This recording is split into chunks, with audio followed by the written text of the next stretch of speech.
כמה מעלות יש היום? סודי? בפרנט. 27. בפרנט. אתה בלייב.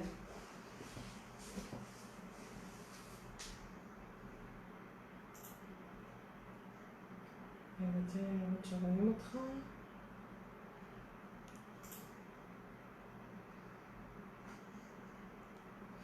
לא רואים אותך. זה נראה לי צריך להיות הפוך.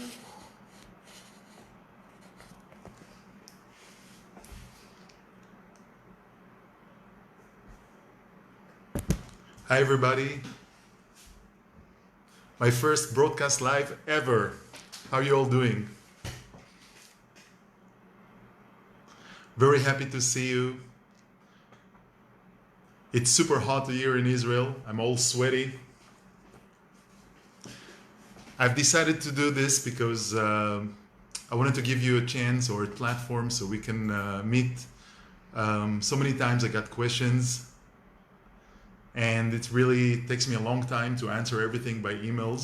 So I was thinking maybe to do this twice a month, once every 2 weeks. And I wanted to tell you about my future plans over here and also to invite you to ask all the questions you want.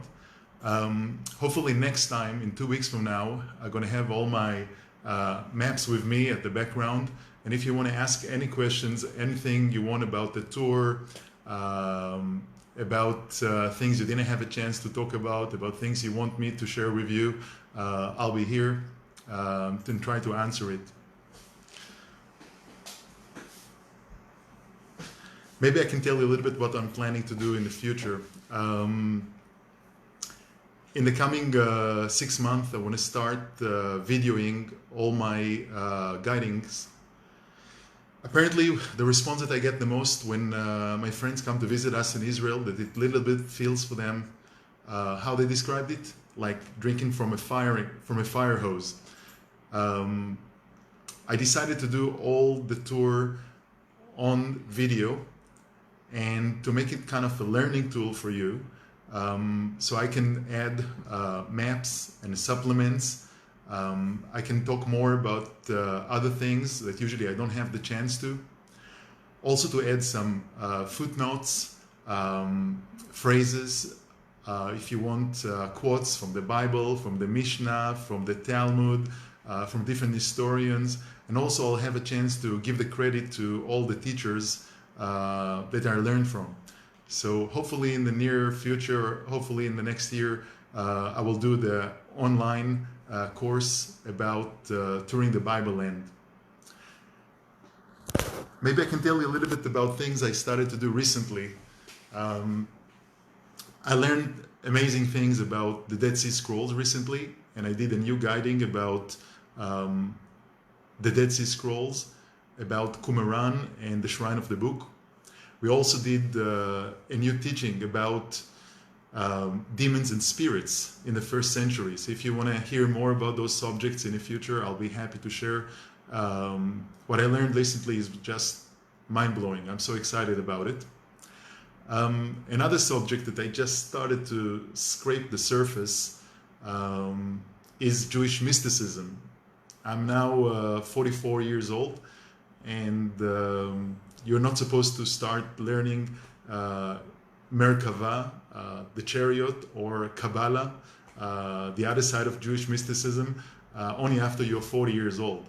So now I started to learn it a little bit, and apparently there is, it was written after Jesus' time, but when I learned it, I actually have new thoughts and new insights, and suddenly things that I read for so many years in the New Testament suddenly making sense.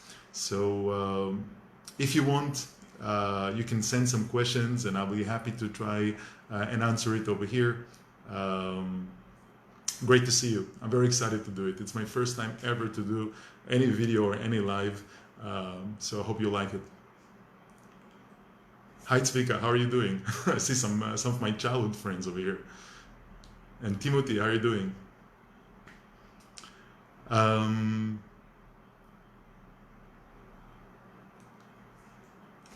Laura and Robert and Oded. Hi Jim, how are you doing? Okay, maybe I'll tell you a little bit about what I've learned recently. Um, I started to do a new teaching about the Dead Sea Scrolls. I've been reading it all my life. Okay, let's start with this. It was first discovered on 29th of November 1947. Some people tell you it's a great miracle. You know, in that day, the UN decided to divide the land between the Jews and the Arabs. So right on the same day, Professor Lipa Sukeni got a phone call, and they told him that incredible scriptures were found. And all this was happening during the War of Independence. And actually, from 1947 to 1967, for 20 years, the Dead Sea Scrolls were not in our hands. They were in the hands of the Jordanians. And the Jordanians didn't let any Jews or any Israeli scholars to watch those Dead Sea Scrolls. Now, today we are 70 years after the discovery, but only today we actually understand the meaning of all those scriptures. When the Jordanian archaeologists and the British archaeologists start paying the Bedouin for bringing those scrolls, they pay them by the scripture. So many of the Bedouins, when they had 1 meter length scroll, they start tearing it into 2 pieces and then to 3 pieces because they wanted to get more money per piece.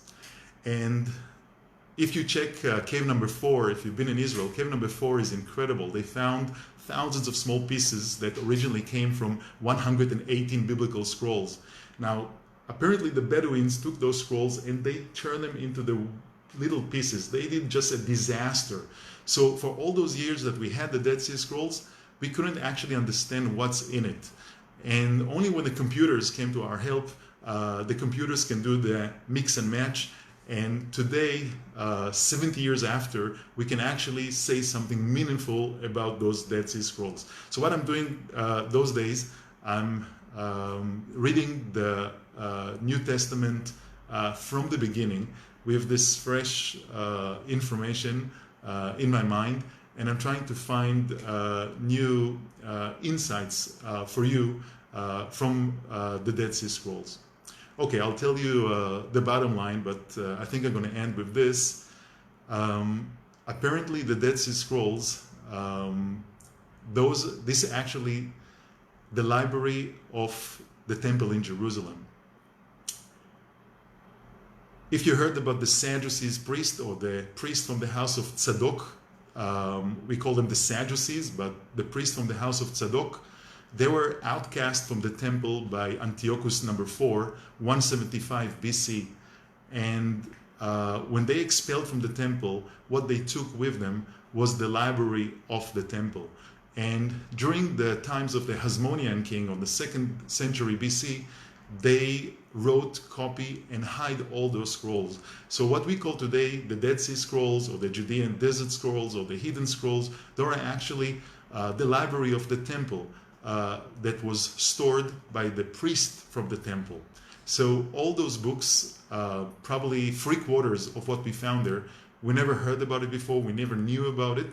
And now for the first time, we actually have those scrolls in our hand.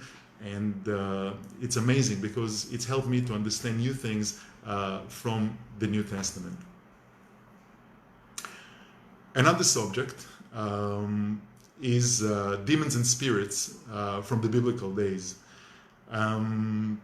I started to read a book written by Professor Gidi Bohak. Apparently, he's an Israeli professor, #1 expert in the world with demons and spirits at the biblical days. And what I've learned from Professor Bohak is just, for me, it was mind-blowing. He told me about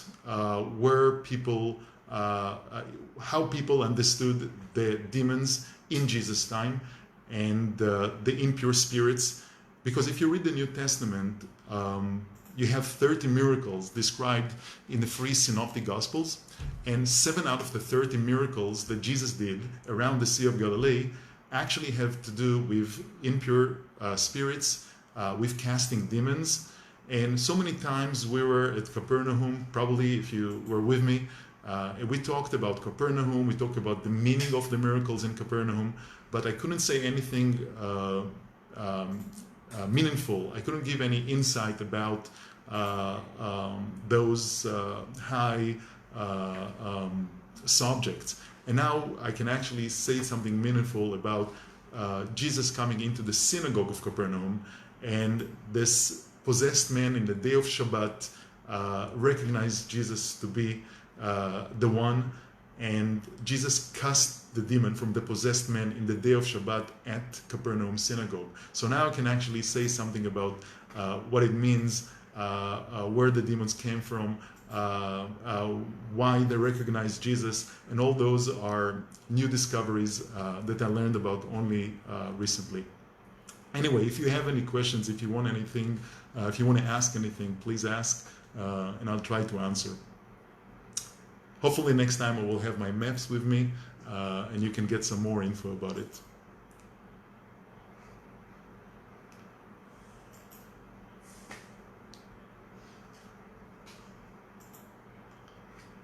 Hi, Christina.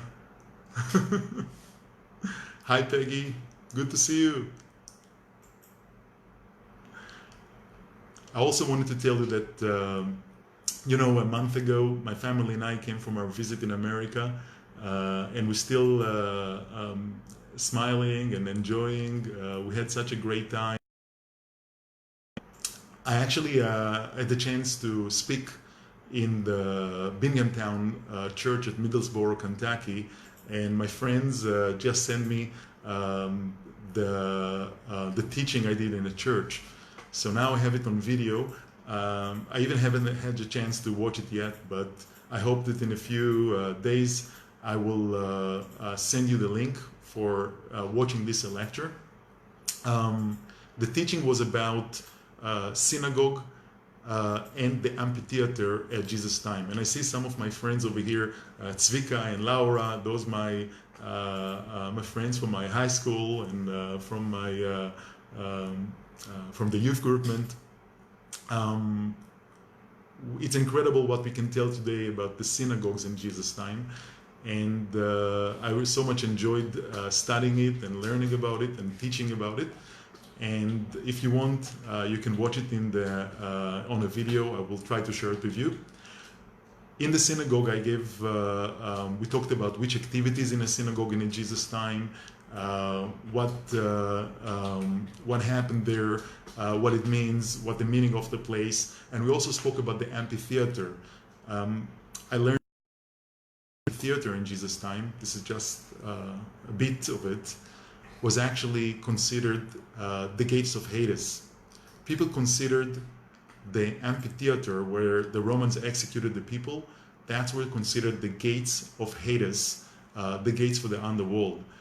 And you know that when Jesus went to the area of Caesarea Philippi, and over there he asked his disciples, "Who do people say that I am?" So he said, on this rock I will build my church, and the gates of Hades shall not prevail against it. So many people come to the area of Caesarea Philippi, and one theory is that the deep cave over there, is the gates of Hades. But I think that if we'll put it in the context in the Roman time, my little theory over here, that the gates of Hades was the amphitheater. The gates of Hades is a Greek expression, but if you translate this to Latin, that will be the gates of Pluto. Pluto is Hades, or like the Romans call it, Pota Leventinesis. Leventinesis is the girlfriend of Hades, the girlfriend of Pluto. And if you tell a Roman citizen in Jesus' time the gates of Hades or Pota Leventinesis, he immediately will think about those amphitheater, the arena, the threshold for the underworld. So this is all on the video.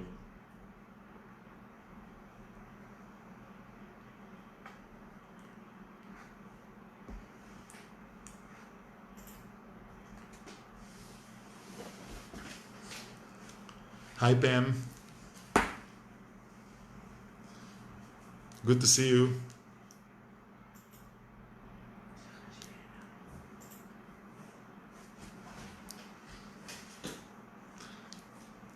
What was the name of the professor on ancient biblical demons? His name is Gideon Bohak. He wrote a book about 6 different books about demons and spirits at the biblical days. Gideon Bohak, #1 expert. Maybe I'll tell you a little bit about the demons and spirit. All this is very fresh for me, so I didn't have a chance to share about it yet. But we read about it in the book of Genesis, chapter 6. We read about the falling angels that had the relationships with immortal women, and from those forbidden relationships, the creatures that were born from that are probably the beginning of those demons. Hi, Holly. Another common belief in Jesus' time about the demons, that when God created the world, he created the impure, or those unbaked people, unbaked creatures at the twilight's time of Friday. That was a common belief back then, that on Friday, just before the end of creation, on the twilights, that's where God created those creatures. And very soon, I hope serious sharing and how it's connected to what we read at the New Testament, especially at Capernaum, and also when he cast the demons into the pigs who fell down into the Sea of Galilee. So I hope I can share something meaningful about it very soon.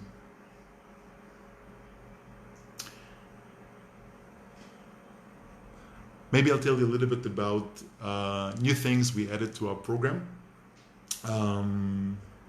Okay. If you choose, when you come the next time to Israel, I was part of one of your tours. Woman of Glory. How are you doing, Holly?